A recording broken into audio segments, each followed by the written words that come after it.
దేవుని పరిశుద్ధ నామమునకు మహిమ కలుగును గాక. క్రీస్తునందు ప్రియ దేవుని బిడ్డలారా, ప్రభువైన యేసు క్రీస్తు పరిశుద్ధ నామములో మీ అందరికీ ఉదయకాల శుభములు తెలియచేయచ్చు ఉన్నాను. ఈ దినమంతయు మీకు మీ కుటుంబానికి దీవెనకరముగాను ఆశీర్వాదకరముగాను దేవుడు అనుగ్రహించాలని మీ కొరకై ప్రార్థిస్తూ ఉన్నాను. నేటి దినము కొరకు ఏర్పాటు చేయబడిన దేవుని వాక్యము మత్తయి సువార్త 10వ అధ్యాయం 34వ వచనం. నేను భూమి మీదికి సమాధానమును పంపవచ్చితనని తలంచకుడి, ఖడ్గమునే గాని సమాధానమును పంపుటకు నేను రాలేదు. ప్రియులారా, నేటి దినము కొరకు ఏర్పాటు చేయబడిన ధ్యానాంశము సువార్తకు వ్యతిరేకత. ప్రియులారా, సమాధానకర్తయగు అధిపతిగా యేసు ఉంటాడని యెషయా 9వ అధ్యాయం 6వ వచనం వంటి వచనాల్లో చెప్పబడిన పాత నిబంధన ప్రవచనాలకు ఇప్పుడు చదువుకున్న మాట పరస్పర విరుద్ధంగా కనబడుతుంది. సమాధానం గురించి కూడా యేసు ఇతర మాటలు చెప్పారు. ఆయన గురించి అధిక భాగం క్రొత్త నిబంధన పత్రికలో వ్రాయబడింది. అయితే రక్తముతో యేసు కొన్న సమాధానం దేవునికి ప్రజలకు మధ్య ఉండే సమాధానం. ఆయన ద్వారా ఎవరైనా ఇప్పుడు దేవునితో సమాధానముగా ఉండొచ్చు. ఈ సమాధానాన్ని ప్రతి ఒక్కరికి విస్తరింపచేయాలని మనకు ఆజ్ఞాపింపబడింది. కానీ ప్రతి ఒక్కరూ దాన్ని అంగీకరించరని కూడా స్పష్టం చేయబడింది. ప్రియులరా, దేవుని కోసం మనం చేసిన దాన్ని బట్టి కాకుండా మన కోసం ఆయన చేసిన దానిలో ఉంచిన విశ్వాసాన్ని బట్టి దేవునితో సంబంధాన్ని కలిగి ఉన్నప్పుడు మాత్రమే సమాధానం వస్తుంది. దేవుని చేత అంగీకరించబడటానికి కొంత ప్రామాణిక స్థాయిలో జీవించాలని నమ్మే ప్రజలకు సమాధానం ఉండదు. ఎందుకంటే వారు తమ రక్షణ బరువును తమ భుజాల మీద వేసుకున్నారు. వారు ఆ బరువును మోయలేరు. కృపచేత విశ్వాసము ద్వారా రక్షించబడ్డానని తెలిసి నిజమైన సమాధానం, సంతోషము గల విశ్వాసిని ఎదుర్కొన్నప్పుడు వారు తమ స్వనీతిని సమర్థించుకోవడానికి విశ్వాసుల మీద తరచూ దాడి చేస్తూ ఉంటారు.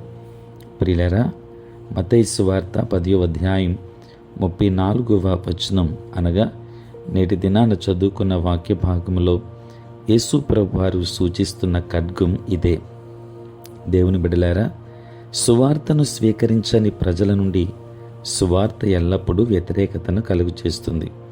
కుటుంబ సభ్యులు, మిత్రుల మధ్య ఉండే ఈ విభజన ఖడ్గం దేవుని నుండి వచ్చింది కాదు, కానీ శత్రువు నుండి వచ్చింది. స్వప్రయత్నాలతో, సామర్థ్యాలతో దేవుని సంతోషపరుస్తామనే దానికి వ్యతిరేకమైన ప్రతి దాన్ని ఎదిరించడానికి సాతానుడు ప్రజల్లో గర్వాన్ని రెచ్చగొడుతున్నాడు. ప్రియులారా, సకల విశ్వాసులకు వ్యతిరేకత అనివార్యము గనుక దాని కొరకు యేసు శిష్యులను సిద్ధపరుస్తున్నాడు. దేవుని బిడ్డలారా, సత్యాన్ని చెప్పిన మరుక్షణమే నీ ప్రియులు రక్షించబడాలని ఆశించినప్పుడు వారు సత్యాన్ని అంగీకరించకపోతే అది విచిత్రమని అనుకోవద్దు. యేసు స్వంత ప్రజల చేత తిరస్కరింపబడ్డాడు. నీవు కూడా తిరస్కరించబడతావు. ప్రియులారా, ఈరోజు శుభవార్తను ప్రకటించడంలో నమ్మకస్తునిగా ఉండండి. ఎందుకంటే ఇతరులు సువార్తను అంగీకరిస్తారు. నీ కుటుంబం, మిత్రుల రక్షణ విషయంలో ఎన్నడూ నీ విశ్వాసాన్ని, నిరీక్షణను కోల్పోకు. దేవుని ఆశీర్వాదాలు పొందుకుంటావు. దేవుడు మిమ్మును, మీ కుటుంబాన్ని దీవించునుగాక. ఆమేన్. ప్రార్థన. పరిశుద్ధుడైన తండ్రి, ప్రేమ కలిగిన ప్రభువా, నీకు వందనాలు. రాత్రంతయు కాపాడి సంరక్షించి సుఖనిద్రను మాకు దయచేసి మా జీవితంలో మరి యొక్క నూతన దినాన్ని మేము చూడగలిగే భాగ్యాన్ని మీరు మాకు ఇచ్చినందుకే స్తోత్రాలు. ప్రభువా, ఈ దినమంతా కూడా మీ సన్నిధి మాతో ఉంచండి. మీ ప్రసన్నత మాకు అనుగ్రహించండి. మా ప్రతి బలహీనత నుండి విడుదలనివ్వండి. నేటి మా పనులలో, ప్రయాణములలో, పరిచర్యలో మీరే తోడై ఉండండి. ఉద్యోగస్తులు, వ్యాపారస్తులు, కష్టపడి పని చేసుకుంటున్న బిడ్డలందరినీ దీవించండి. చదువుకున్న బిడ్డలకు కావలసిన జ్ఞానమునివ్వండి. రక్షణ లేని వారికి రక్షణ ఇవ్వండి. మారు మనసు అనుభవాన్ని అందరికీ అనుగ్రహించండి. దేవానికి స్తోత్రాలు. ఈ దినమంతా కూడా ప్రభువా నీ సన్నిధి మాతో ఉంచండి. అనుదినము ప్రాతకాలపు ధ్యానములలో ఏకీభవిస్తున్న ప్రతి కుటుంబాన్ని దీవించండి. బలహీనులైన బిడ్డలను బలపరిచి ఆరోగ్యముని ఇవ్వండి. తండ్రి నీ స్తోత్రాలు. ప్రభువా ఈ దినమంతా కూడా మీరే తోడై ఉండండి. పుట్టినరోజు, పెండ్లి రోజు జరుపుకొనుచున్న బిడ్డలను దీవించి నూతన ఆశీర్వాదాలు మెండుగా వారికి అనుగ్రహించమని, దినదీవెనలతో మమ్మల్ని నింపమని మీ కుమారుడును మా ప్రభును ప్రియరక్షకుడునైన యేసయ్య నామములో ప్రార్థించి వేడుకొనుచున్నాము తండ్రి. ఆమేన్. తండ్రి, కుమార, పరిశుద్ధాత్మ త్రియేక దేవుని దీవెన సదా మీకును మీ కుటుంబానికి తోడై ఉండును గాక.